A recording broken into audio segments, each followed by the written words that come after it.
മനുഷ്യൻ കനിഞ്ഞാൽ എന്തു തരും? ഒരു തുരുത്തി ജലം മാത്രം.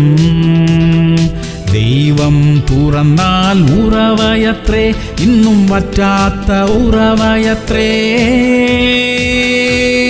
യോഹന്നാൻ 4:14 യേശു പറഞ്ഞു, ഞാൻ കൊടുക്കുന്ന വെള്ളം കുടിക്കുന്നവന് ഒരു നാളും ദാഹിക്കയില്ല. പ്രിയമുള്ളവരെ, മനുഷ്യർക്ക് നമ്മെ സഹായിക്കാൻ കഴിയുന്നതിന് പരിമിതികളുണ്ട്. എന്നാൽ ദൈവം ഒരു വഴി തുറക്കുമ്പോൾ മിക്കപ്പോഴും നമ്മുടെ ആവശ്യങ്ങളെ കവിഞ്ഞ് മിച്ചം വരുമാറുള്ള നന്മ അതിലുണ്ടായിരിക്കും. നമ്മൾ പരിശ്രമിച്ച് ബന്ധപ്പെട്ട് ഒരു വഴിയൊക്കെ തുറന്നുണ്ടാക്കി വരുമ്പോൾ അതിൻ്റെ പിന്നാലെ വേറെയും കുറെ പ്രശ്നങ്ങൾ കൂടെ ചേർന്ന് വരും. എന്നാൽ ദൈവം ഒരു വഴി നമുക്ക് വേണ്ടി തുറക്കുമ്പോൾ അതിനെ സമാധാനത്തോടും സ്വസ്ഥതയോടും കൂടെ അനുഭവിക്കാനുള്ള ഒരു സാഹചര്യം കൂടെ ദൈവം ഒരുക്കി തരും. നമുക്കത് മതി. പ്രാർത്ഥിക്കാം. നല്ല ദൈവമേ, സ്വർഗീയ പിതാവേ, അവിടുന്ന് ഞങ്ങൾക്ക് വേണ്ടി ഒരുക്കുന്ന നന്മകൾ അത് ഞങ്ങളുടെ ദാഹം തീർക്കുവാൻ തക്കവണ്ണം സമൃദ്ധിയായി ഉള്ളതായിരിക്കാൻ സ്തോത്രം. അങ്ങ് ഞങ്ങൾക്ക് തരുന്ന നന്മകളെ സമാധാനത്തോടെ അനുഭവിക്കാനുള്ള കൃപയും കൂടെ ഞങ്ങൾക്ക് തരണമേ. യേശു ക്രിസ്തുവിന്റെ നാമത്തിൽ തന്നെ.